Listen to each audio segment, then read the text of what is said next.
Good morning, you guys. What it do? I just want to talk to y'all right quick because for what I'm going through in my life, I'm just sitting here reflecting. Like, I kind of asked for what I'm going through in my life right now. Like, you know, to a degree. Like, I'm making this video basically to say, be careful what you ask for, because what you ask for, you will get. What you speak out into the universe, you're gonna get. It's so funny that girl did that post the other day, and it was like, she was like, I don't like how people have replaced universe with God, or God with universe, and replaced prayer with manifestation. This is the new age terminology because everybody talks about manifesting and the universe. But to me, it kind of is one in the same to a degree, because God created the universe, and manifestation is just words, and so is prayer. It's words. It's just not in that religious sense that people have put prayer in, where you got to be like, oh, Heavenly Father, because I don't pray like that. Like, I don't pray and say, oh, Heavenly Father, like all that churchiness stuff that they got going on. Like, I don't pray like that. And I still found God. Like, I talk to God every day. I talk to God like he's a person. Like I talk to my friends and my family members. Well, I don't talk to them. Y'all know that. But like you would talk to your friends and family. Like, I talk to God. Like, as soon as I get up in the morning, I talk to God. That's what started me. That's how I really got closer to him. Just started talking to him. I talk to God all day, every day. And sometimes I know he'd be like, this girl act like she got to come to me. But he do. He wants you to put him first in everything that you do. He wants you to put him first in every single thing that you do. I literally, and when it comes to even when I was praying to him on the way back, like I be just talking to God about everything. Like, and mine ain't, I don't pray in the regular sense. I just talk. Like, y'all know I'm get up a little bit, just a smidget. So I just do it. I do what works for me. But what I'm realizing is, like, girl, you asked for this. Like, you asked for the freedom that you have, the very freedom that I have to be able to just move anywhere I want, go travel the world and eat good food. That's all I ever say. I said, I just want to travel the world and eat good food with my kids. Like, and that's what we're doing. That's literally what we're doing. And I'm not that happy, because when I think about the grand scheme of things, like, I didn't ask for the other things that I have lost, or I didn't ask for this I didn't ask for everything that I'm dealing with, but I did ask for the overall thing. That's why you have to be very specific for what you're praying to God for. You have to be very specific for what you're asking for, because you can ask for a lump sum of money and you don't know what it's going to take for you to get that lump sum. You'll get that lump sum of money, but you don't know. You might get into a car accident just to get that payout like that. You might you don't know what you will have to do just to get that. So you got to be careful, because like they say, the universe only says yes. That's why you got to be careful what you speak, because if you speak negative things, then the universe will be like, okay, yes. You saying my life is horrible? Okay, yes, your life is going to be horrible. Your life is horrible and it's going to stay horrible. But if you say, my life is great, I am happy, the universe will say yes. And then as the days go on, as time go on, and it starts to manifest into the reality, then you will see your life is happy. Like, so you really do gotta be careful what you're praying for. And when I think about everything, like, even when it comes down to having this second baby, I'm never gonna forget. I was like, God, just send me I just want to get a nice chocolate man, one who not toxic and argumentative. And that's what he gave me. But look what else I got with that. You see what I'm saying? It's like, you gotta be very specific with what you asking for. Because at first I was so used to toxic dudes that I just didn't want no more toxicity. And I didn't get that, because one thing about her dad, my second one, he is not very argumentative. Like, he don't be with that. He be like, nah, this ain't for us. Like, you know, even though he got his stuff with him, but he's not compared to the, come on, move. So yeah, y'all, you just gotta be careful what you're asking for. More of the story is, be careful, but be specific with what you're asking for. Because you might be like, oh, I just want a husband. Okay, you gonna just get a husband, and he's gonna just be there. He's not gonna be a good husband. He might be a cheater, abuser, and all of this other stuff. Broke, busted, and disgusted, like Latoya said. broke, busted, or was it Tony? Who be saying broke, busted, and disgust? I think it's Tony Gaskins. But even with the wife, you be like, oh, I just want me a foreign girl. I want me a foreign, you know, the dudes be loving having them anything other than their black women. I want me a BBL. I want me a video vixen looking type of wife. And then you get that, and then she's constantly cheating on you. She's getting pregnant by another man and saying that it's your baby, and then come to find out when the baby born and you didn't grew attached to the baby. Now all of a sudden, you come to find out this ain't even your baby. Now you still in love with this idea of the wife that you envision for yourself, but you didn't know what having a woman like that comes with. That's why a lot of these guys, then they be want to talk trash about the girls afterwards. But you ask for a girl like that. You pray for a girl like that with this coke body and that's anything other than a black woman for some of y'all. Some men, you know, I'm not going to act like the men don't be loving us. The men really be loving a black woman. They just hate what they have to deal with when it comes to us sometimes, and which is understandable. Just like we hate what we got to deal with when it comes to them some of the time. But overall, the whole message, the more of the story is just literally be specific with what you asking for. Be careful with what you asking for, because everything that glitters ain't gold. Like, you really do. That's what life is teaching me in this season. Like, literally, you got to be careful with what you asking for. And you have to be specific. And it's so irritating. Like, you got to be that specific with it. Because you'll get this and then you lacking that. And then that's why you feel like, oh, this person ain't what I thought they was. No, it's because you prayed for a person, but you got what you prayed for. But you left some other things out. So you got to be very specific with your prayer. Be specific with it. Because I'm never going to forget. I said that. I was like, send me this.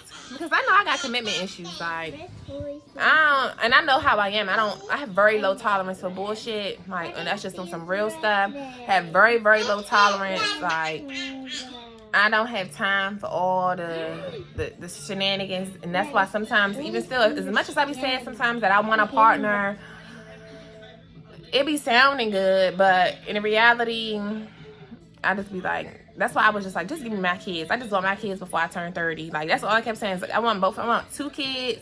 Before I had turned 30, I wanted a boy. I didn't get my boy. And at this point, I don't even want a boy. I'm not going to have a boy because I'm not having any more children.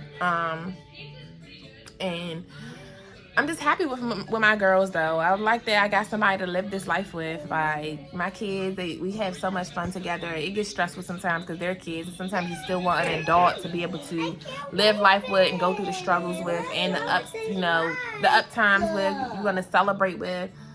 But it'd be a lot to come with that. And because I got abandonment issues, for me, my abandonment issues work I'm not afraid of losing people. I actually feel like because of my abandonment issues, I push people away. As soon as they do something, I'm like, all right, I don't want to deal with you no more. Because I'm not used to having nobody around me anyway like that. So when you come in my life, I be expecting you to act a certain way. As soon as you don't act the way I need you to act, you got to go. I get rid of people. But the 2 people I'm never going to get rid of is my kids, the ones I birthed. You know what I'm saying? So that's why I just always wanted my kids. I always knew I was going to be a mother. I was always that motherly friend. I was born to be a mother. If I wasn't born I might not have been born to be a wife. And I'm never going to forget, when I first got on my walk with God, and my best friend used to give me them little daily bread books or something like that. It was like the little book she got from her church or something. And in there, it said every woman is not meant to be a wife. And I be feeling like that. Like, I'm definitely a nurturer. Like, I love to cater to my man, my family. Like, that's just who I am. But deep down inside, it's like, I go back and forth with it, honestly. Like, I really do. Because I just be wanting to do me. Like, sometimes I don't want to have to consider no one else. My kids, that's different. But I've had that life where I had to, it's just a lot that comes with being having a partner, like, especially y'all living together. And like, I've been through that with my first baby dad, when we lived together and all of that. Like, I've been there, and it was fun. When it was fun, it was fun. But when it was bad, it was bad. And I don't like that. And I be thinking stuff's supposed to just be easy, even though I know it's not supposed to be easy. But I just be wanting it to kind of be easy in a relationship. I just feel like, why can't we just both make each other happy? Like, why can't we just both cater to one another and then cater to the kids? And why can't we just be vocal and communicate? And like, why can't it just be easy? But I also, now that I'm on the other side and I know that spiritual warfare is real and the devil, you know, loves to divide, and that, you know, the devil seeps in to relationships a lot to try to divide couples up. Now that I understand that, I see why it's a constant fight when you're in a marriage or in a, you know, partnership, because the devil is seeking to destroy things that are happy. He comes to steal, kill, and destroy people's happiness, destroy happy homes. He comes to do that. So I had to realize that, like, but that's neither here nor there. I wasn't really trying to say all of that in this video. Nonetheless, just be careful what you ask for, because we get what we ask for. If you really sit back and think, to a degree, you might have asked for that very situation you in. You didn't ask for the severity of it. You didn't ask for that. But nonetheless, you asked for that. Like, wait till I give my ultimate testimony. Like, I just feel like it's not the time right now to reveal everything. But I'm an open book. I don't be caring. So I'm gonna tell you guys. I just don't care. Like, I don't care. So I'm gonna let y'all know once God give me the okay to let y'all know. But I just was thinking about this. I'm like, girl, you kind of asked for this life. Like, I have the freedom. Me and my kids, we just be having fun. We go do this. Tomorrow we gonna go to the indoor water park up here, and we in Dallas now. So we gonna go to the indoor water park up there. It looked like it's so much fun. And that's the only reason why I do be wanting help. Sometimes I do be wanting a partner, because I got the little baby and we can't really go on all like the water slides and everything that I want to go on, because I got her little butt. But nonetheless, that's why I just can't wait to be able to afford a nanny. Like, I want a trusting nanny that ain't gonna be up there trying to abuse my kids or touch on my kids. Like, that's just my worst fear in my life right now, because I know me, I will go to jail for my kids, and I don't want to go to jail, because if I have to go to jail, then that means my kids are gonna have to be left with somebody regardless. So that's why I just rather keep them with me. If I keep them with me, I know they safe for forever. Because if somebody come and try to mess with them while they with me, they gonna get dog walked. Like, literally, I'm gonna walk them like a dog for real. You know, don't play. But I'm gonna be that mother always to be like, oh, I was in labor for this many hours. Because I was. You think I went through all that pain just to let you play with my kids? I'm the one who went through the pain to get them here. I'm the one. So if anybody gonna do something to me, it's me. I'm not gonna let you do nothing to my kids and then think shit gonna be okay. No, baby, that's not how that's gonna work.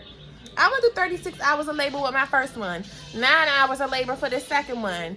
Do you think I'm gonna let anybody play with them? And I had to go through that pain pushing them out this coochie. You think I'm gonna let somebody play with them? You think I am? You smoking big? You tripping big?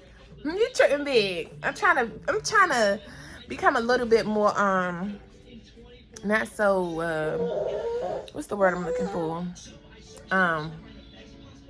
What's the word? Trying to become more cautious with my words. Let's just say that. I'm not trying to be so explicit. That's what I'm looking for. I'm not trying to become less explicit, because but nonetheless, be careful what you ask for, y'all, because you're gonna get it. You're gonna get it. And you don't know to the degree that you're gonna get it. You don't know what it's gonna take to actually have to get that. That's why I always say you can't look at what people got and then be like, oh, I want that. Because are you sure you want what that girl got? She might look like she got all the fancy designer and it looks like she takes trips all year round, but you don't know behind the scenes what she has to go through just to have those things. Because people be like, I'll do whatever it takes.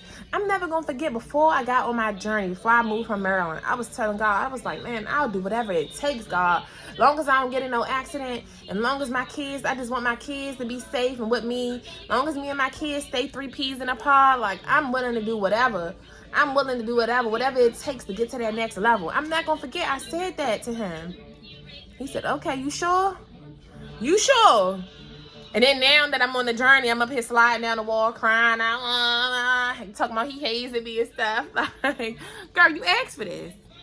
You asked for this. So you really got to be careful what you ask for. And until the next time, deuces.